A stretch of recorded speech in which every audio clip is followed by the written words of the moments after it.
watch it. I'll let you guys know what I think. But I absolutely love The Lost Boys 1. Lost Boys is an awesome movie. Great cast. It's really stylistic. It has the great 80s feel. If you're a big fan of 80s movies, I can't see how you wouldn't like The Lost Boys. Even the soundtrack's awesome, and it's one of my favorite movies. I used to watch it a lot as a kid. Like, same thing with Goonies and Monster Squad, nonstop. Just one of my favorites.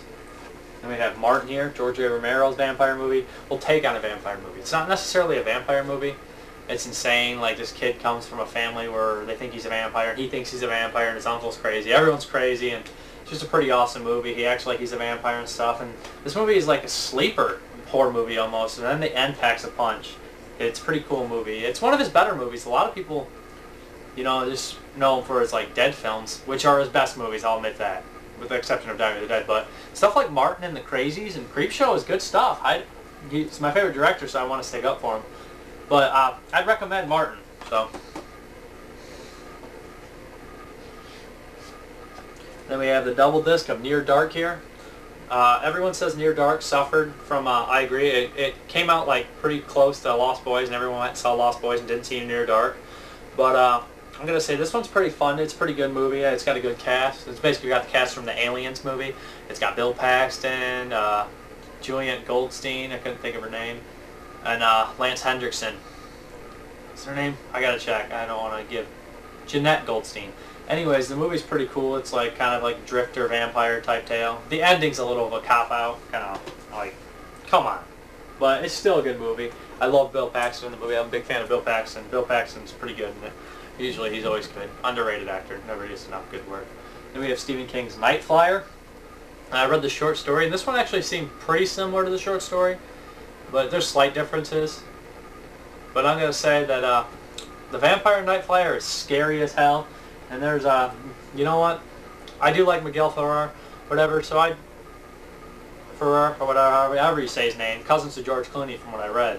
But I'd recommend The Night Flyer. It's a pretty decent movie. It's been a while since I've seen it, but a lot of people, like, maybe it's not I'd recommend it, maybe it's just that I don't think it gets the credit that it deserves. I mean, some people, like, crap on it so bad that you're just like, it's not even nearly that bad.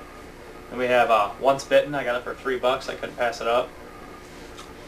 Jim Carrey comedy vampire movie. It's been so long since I've seen Once Bitten. I think I only saw it on TV too. I don't remember it too well. No, it's quite popular. Then we have Salem's Lot here. Last time I saw Salem's Lot, I was a child, and I remember it being kind of boring. But that doesn't mean anything. It doesn't mean if the movie's bad or not. It just means that I was bored during it. I believe it was a TV movie. I'm not positive though. It's by a Tobe Hooper film.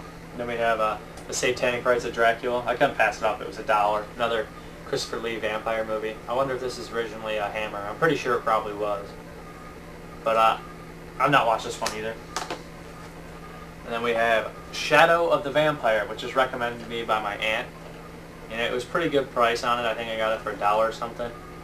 And I love, it's basically the story of, like, let's say when they shot Nosferatu, they used a real vampire, and this is the story. It has it's like sort of comedish, comical, from what I understand. It has John Malkovich and Willem Dafoe in it, so I imagine it's pretty good, but I got a chance to watch it. I don't know I bought this. It was called The Thirst. I kind of just got it because it was $1 or something, and it's Anchor Bay.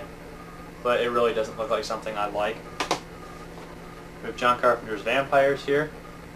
I'll say that I always thought this movie was overrated, but it's not bad. It's a good movie. It's just people praise it so much. I'd have to get another watch, you know, just to see it. But I do like Daniel Baldwin and James Woods in it. And there's a couple scenes that just stick out in my head. So I'd say give this one a watch, especially if you like John Carpenter. It's a pretty cool take on vampires. We have the second Vampire Hunter movie, Vampire Hunter D Bloodlust. Believe it or not, I've never seen the first Vampire Hunter D. But this one is awesome. It there's like a place in it, kind of similar to like, this movie kind of similar like Nightbreed, where there's an underground harbor of monsters hiding out from the above world, and like these vampire hunters just slaughter all of them. It's kind of just depressing in a way, but I'd recommend this one. I haven't seen the first one. My friend had this on TV one day at his house, and I watched the whole thing, and I was captivated by it. I thought the animation was cool, and I thought it was a fun movie. Then we have Vampire in Brooklyn by Wes Craven. Actually not watched this one ever. I remember when it came out when I was a kid. I didn't get a chance to ever see it. Then we have Nosferatu on like a really cheap DVD. Believe Believe it or not, I never watched Nosferatu. I know it's a shame. I have the Dracula box set, Legacy Set 2, that I've already talked about, but man, I really probably should watch Nosferatu. It's kind of embarrassing. It's one of those movies that I should be like strung up and killed for not watching. It's just feel bad for not watching it. And a horror fan. And then we have Vampire Kiss here with Nicolas Cage. I haven't seen it. This now comes with a double feature with Once Bitten, which you can get. But you can get these so cheap separately, it's probably not even worth it.